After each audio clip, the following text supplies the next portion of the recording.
आज के इंटरनेट का जो हाल है, मतलब जिस तरह से इसका पतन हो रहा है, उसे शायद ही किसी ने उतनी गहराई से समझा हो जितना कोरी डॉक्टरों ने समझा है।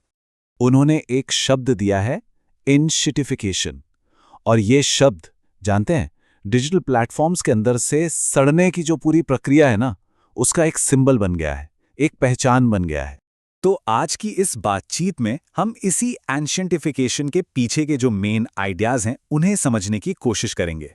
मतलब आखिर ये है क्या, ये शुरू कैसे होता है, कैसे हम और आप जो यूजर्स हैं वो प्रोडक्ट बन जाते हैं, इसमें निगरानी और तालाबंदी का क्या रोल है, कैसे ये बड़ी बड़ी कंपनियां एकाधिकार बना लेती हैं, और सबसे जरूरी बात, क्या इससे बाहर निकलने का कोई रास्ता है।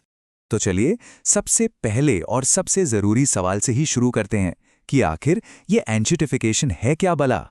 देखिए, सीधे और सरल शब्दों में कहें तो एंशियंटिफिकेशन का मतलब है किसी भी डिजिटल प्लेटफॉर्म का अंदर ही अंदर धीरे धीरे खराब होते जाना। ये एक ऐसी प्रोसेस है जहां कोई बहुत अच्छी सर्विस समय के साथ अपने ही यूजर्स के लिए कम काम की और ज्यादा परेशानी वाली बन जाती है। चलिए अब इसके पहले फेज को समझते हैं। जब कोई प्लेटफॉर्म पैदा होता है और जहां उदारता असल में एक बिजनेस स्ट्रैटेजी होती है। देखिए, हर प्लेटफॉर्म की शुरुआत एक हनीमून फेज से होती है। डॉक्टरों का यही तर्क है कि शुरू शुरू में ये प्लेटफॉर्म्स अपने यूजर्स पर फायदों की बारिश कर देते हैं। क्यों? क्योंकि उन्हें जल्दी से पॉपुलर होना है, लोगों का भरोसा जीतना है, उन्हें डेटा चाहिए और उन्हें क्रिएटर्स और बिजनेस को भी अपने साथ जोड़कर रखना होता है। ये वो दौर होता है जब लगता है कि प्लेटफॉर्म तो जन्नत है। सोचिए, वो टाइम जब फेसबुक पर सब कुछ क्रोनोलॉजिकल ऑर्डर में दिखता था, जब अमेज़न सस्ते दाम और फ्री शिपिंग देता था, या फिर गूगल एकदम साफ सुथरा बिना विज्ञापनों वाला सर्च। डॉक्टरों, इसी को वैल्यू ट्रांसफर साइकिल का पहला कदम कहते हैं। मतलब प्लेटफॉर्म शुरुआत में जितना लेता है उससे कहीं ज्यादा देता है। लेकिन एक बात साफ है, ये उदारता कोई दान पुण्य नहीं है, ये एक तरह का लालच है, एक चारा है।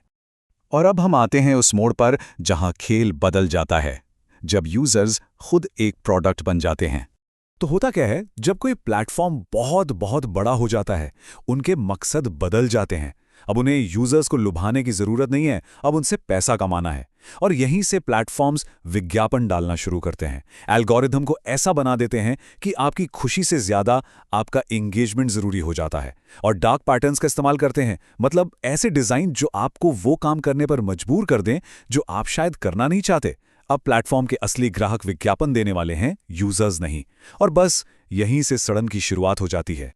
एक बार जब यूजर्स फंस जाते हैं तो प्लेटफॉर्म अपने अगले शिकार की तरफ मुड़ता है, बिजनेस, क्रिएटर्स, सेलर्स और एडवर्टाइजर्स। डॉक्टरों इसे दूसरी फसल कहते हैं। जैसे अमेज़न सेलर्स को सर्च रिजल्ट्स में ऊपर आने के लिए विज्ञापन खरीदने पर मजबूर करता है। फेसबुक ने ऑर्गेनिक रीच लगभग खत्म ही कर दी ताकि बिजनेस पैसे देकर प्रमोशन करें। ऊबर ड्राइवरों की कमाई में कटौती करता है और एप्पल ऐप स्टोर पर होने वाले हर ट्रांजैक्शन पर 30% कट लेता है। अब देखिए, बिजनेस प्लेटफॉर्म छोड़ नहीं सकते क्योंकि यूजर्स वहां फंसे हैं, और यूजर्स नहीं जा सकते क्योंकि सारे बिजनेस वहीं हैं। डॉक्टरों इस बात पर बहुत जोर देते हैं कि कैसे निगरानी यानी सर्वेलांस और लोगों को प्लेटफॉर्म पर लॉक इन कर देना इस पूरी गिरावट की जड़ है। यही वो औजार हैं जो इसे मुमकिन बनाते हैं। डॉक्टरों बताते हैं कि ये जो सर्वेलांस वाले विज्ञापन होते हैं ना, ये प्लेटफॉर्म्स को और ज्यादा डेटा इकट्ठा करने के लिए, यूजर एक्सपीरियंस को खराब करने के लिए उकसाते हैं। ये विज्ञापन इंटेलिजेंट नहीं है, बल्कि ये घुसपैठिए हैं। ये क्रॉस साइट ट्रैकिंग और डिवाइस फिंगरप्रिंटिंग जैसी तकनीकों का इस्तेमाल करके हमारी हर एक हरकत पर नजर रखते हैं। वो तर्क देते हैं कि शुरुआती इंटरनेट इसलिए इतना कमाल का था क्योंकि वो इंटरऑपरेबल था। मतलब अलग अलग सिस्टम एक दूसरे से बात कर सकते थे। यूजर्स आसानी से एक प्लेटफॉर्म से दूसरे पर जा सकते थे और कुछ नया बनाने के लिए किसी की इजाजत की जरूरत नहीं थी। फिर आई बड़ी टेक कंपनियां और उन्होंने अपने दीवारों वाले बगीचे यानी वॉल्ड गार्डन्स बना दिए। बंद एपीआईज, कानूनी धमकियां और अपने खुद के स्टैंडर्ड्स बनाकर उन्होंने प्लेटफॉर्म्स के आपस में बात करने की क्षमता को ही खत्म कर दिया। नतीजा, हमारे लिए इन प्लेटफॉर्म्स को छोड़ना बहुत बहुत मुश्किल हो गया। और यहीं से शुरू होता है एक अधिकार का वो चक्र जहां ताकत खुद को और ज्यादा मजबूत करती जाती है। डॉक्टरों एक ऐसे साइकिल के बारे में बताते हैं जो खुद ब खुद चलता रहता है। पहले यूजर्स को पकड़ो, फिर उनका डेटा निकालो, उस डेटा का इस्तेमाल करके अपने कॉम्पिटिटर्स को खत्म कर दो, अपनी इसी ताकत का इस्तेमाल करके कानूनों को अपने फायदे के लिए बदलवाओ, और फिर यही सब दोहराते रहो। ये है एकाधिकार का दुष्चक्र, और यही वजह है कि इतने घटिया प्लेटफॉर्म्स भी आज बाजार पर राज कर रहे हैं। तो यहाँ से सबसे बड़ी बात जो निकल कर आती है वो ये है, आज के इंटरनेट में किसी प्लेटफॉर्म को अच्छा होने की ज़रूरत ही नहीं है। उन्हें बस ये सुनिश्चित करना है कि हम उनके बिना रह ही ना सकें। उन्हें बस अपरिहार्य बनना है। और डॉक्टरों का ये भी कहना है कि ये जो गिरावट है, ये कोई धीमी प्रक्रिया नहीं है, बल्कि एक तेज ढलान है, एक अचानक होने वाला पतन। जिस पल कोई प्लेटफॉर्म जितनी वैल्यू बनाता है उससे ज्यादा खींचने लगता है तो उसका गिरना तय है। और इसके संकेत हमें चारों ओर दिख रहे हैं। स्पैम से भरी हुई फीड्स, कभी न खत्म होने वाले विज्ञापन, घटिया यूजर एक्सपीरियंस, गिरती हुई क्वालिटी और क्रिएटर्स का थक जाना। तो डॉक्टर राव एक बात बिल्कुल साफ कहते हैं, एन्शेंटिफिकेशन कोई तकनीकी खराबी नहीं है, ये एक नीतिगत विफलता है, एक पॉलिसी फेलियर है। तो फिर इसका हल क्या है? वो कुछ सुझाव देते हैं।